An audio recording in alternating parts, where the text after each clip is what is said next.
I now give the floor to a representative of the Russian Federation. Thank you. Mr. President, first of all, allow me to express my gratitude to China for taking the initiative to hold this meeting of the Security Council devoted to the pressing issue of combating terrorism and extremism in Africa. We would like to thank today's briefers, Ms. Di Carlo, Ms. Fatima Mohammed, and Mr. Diaye for their briefings. We support the statement of the President of the Security Council, which was swiftly prepared upon the proposal of our Chinese colleagues. Alongside the remaining members of the Council, we confirm our solidarity with the governments of the countries of the Sahel, the Lake Chad Basin and the Horn of Africa in their legitimate efforts to combat the threat of terrorism. At the same time, we would like to underscore that the threats and security challenges that we're discussing today, unfortunately, are becoming just as relevant for the entire African continent. I'd like to take this opportunity to express sincere condolences to the families and loved ones of the civilians, uniformed personnel and police officers of the countries of Africa whose lives were taken by the wave of violence and terrorism that has rocked the continent in recent months.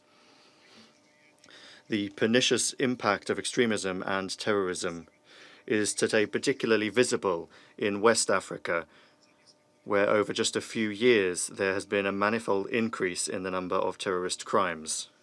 The situation is complicated by the fact that a number of radical forces are moving under the banner of ISIL, transforming it into a far-reaching underground terrorist network and creating new regional branches. In this connection, today's statement highlights the need for the comprehensive implementation of Security Council sanctions against ISIL cells in West Africa, the Greater Sahara and Libya. Following the military defeat of ISIL in Syria and Iraq, flows of foreign terrorist fighters have poured into Africa. Disguising themselves as migrants and refugees, they are engaging in sabotage and recruitment, and preaching extremist and terrorist ideologies among young people and vulnerable stratas of the population. Our Western colleagues regularly promote numerous technical assistance projects for African countries based on the politicized concept of the prevention of violent extremism. In this connection, we would like to note the following for a few moments. First of all, any technical assistance in this area must be provided exclusively upon the request of the states in question. It must at the same time be taken into account that far from all countries have prevention mechanisms in which non-state structures play a leading role. It goes without saying that civil society needs to be involved in the prevention of extremism and terrorism.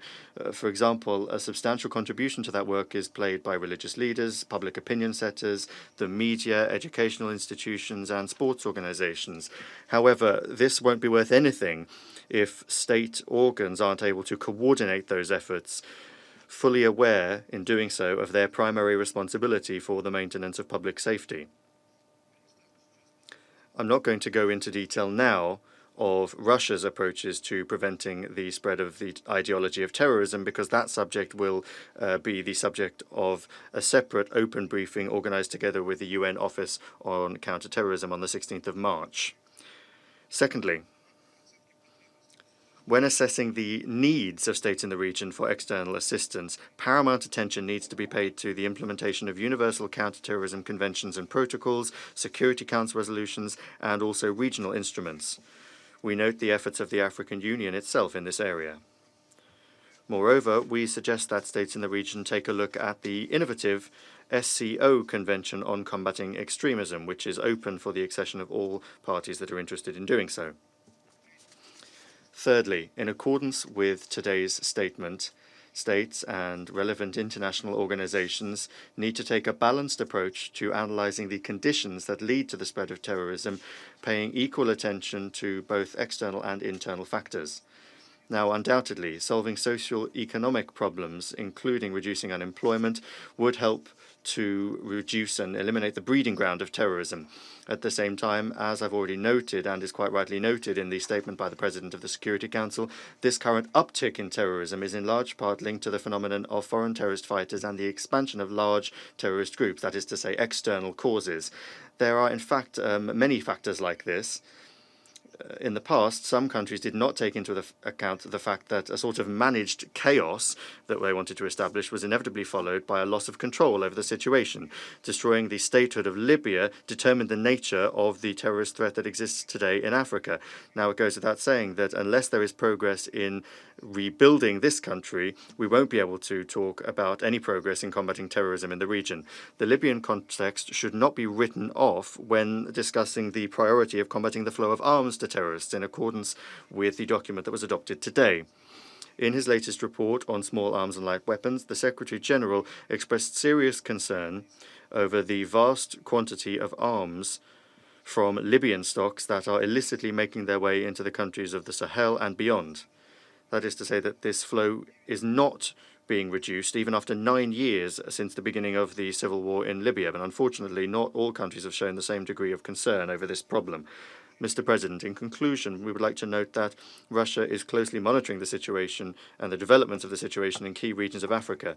We already provide military and technical assistance to a number of countries, and we provide training for troops and police officers.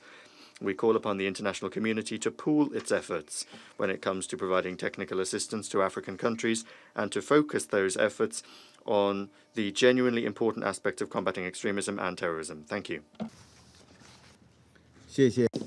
Thank you.